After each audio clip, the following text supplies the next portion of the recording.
पंडित मैंने बाली कौड़ छणी पी एक बारी कूड़ मारा अगली वीडियो नाले है भी मैं फिर वीडियो शेयर करया कुछ उथों ही ले लवे है। वेलकम गाइस, मैं थोड़ा अपना वीर फकरियाल अमरुकन आज का व्लॉग बना रहे हैं जनाब। तलक बड़ी चीज़ होंगे, तलक बड़े चीज़ होंगे ते ऐसे पंडित मैंने बाली कौड़ पुछ दियो क्यों दसा ये साज मैंने उठाया जल्दी पासपोर्ट लैना बड़ा मसला बनया वता है ते गल करसा जनाब। अगली वीडियो वेस्ट थानू विखाने जनाब भाई तलक बड़ी चीज़ होंगे। रही गल ना वो किमें गाना सिद्धू मूसेवाला दा नाले जेड़े रस्ते ते तुरिया इत्थे बदनामी हाई रेट मिलूगी दबी ना तो दुनिया स्वाद लेंदी है जा पानी शानी पी एक बारी जी। पासपोर्ट तो अस ले लिया कितना टाइम लगे सच्ची दसी कोड न मारी 2 मिनट लगे 2 मिनट ते बाकी रही गल वो साडा बिरा असीं हुण शो नहीं करना चाहते लेकिन मुफ्तां ओहदियां ते अगां हुण तुसां पुलाव खावांदे नाल कोई बड़ा फेमस जनाब लड्डू शड्डू न खावांदे ओह भी भी खावांदे। वीडियो एंड तक लाजमी वेख्या करो कूड़ मारा अगली वीडियो।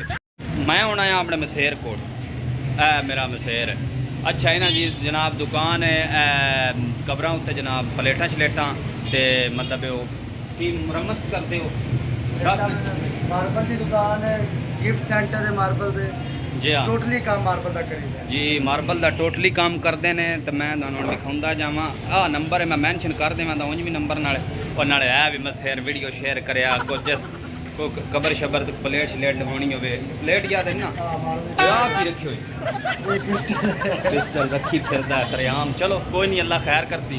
ये जनाब गिफ्ट सेंटर भी समझो ते मार्बल का काम भी अच्छे वाला ते वीडियो शेयर जा करो। हुण अगों मुंडान मैं विखाऊंगा पिलाओ अस की पिलाओ कि पिलाओ अच्छे वाला खाना जाकर उस तो बाद थानू अगली गल मैं दसांगा। दुकान ते हुण याद आया असीं शॉपिंग शूपिंग करके ना कपड़े टंगे हैं माड़े चंगे जे कोई जुत्तियां शुत्तियां लईयां निक्कियां मोटियां ते बाकी हुण मिलदे पे हुण कोई खाना छाना खाइए थक में छक बहु गए हाँ।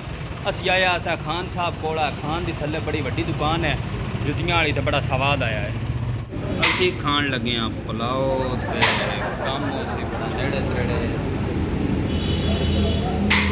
ये जनाब बहन अपना खान साहब अरब जान एको पढ़नी भी नहीं ना सिस्टम होंदा ये कोई मुद्दा शुद्दा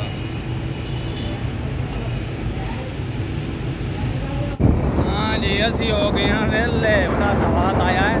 तुम भी विजिट शिजिट मारिया करो मंडी का जरूर जरा नहीं वीडियो शीडियो बना के अपलोड की थी बड़ा ही स्वाद पुलाव तो आया है। मेरा दिल है अगली बार जैसे कोई 2-4 और बिरा वाल के लाया आवा बाकी जनाब वीडियो शेयर कर दो।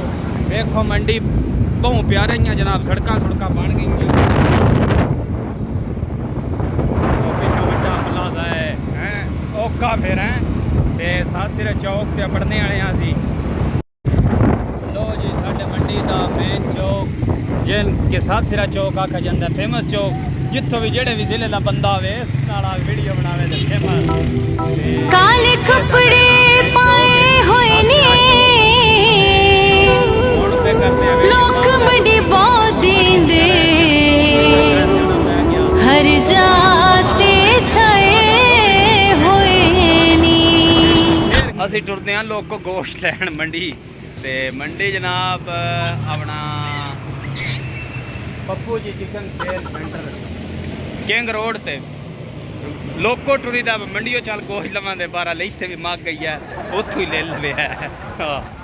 और नाले है भी मैं फिर वीडियो शेयर करया कुछ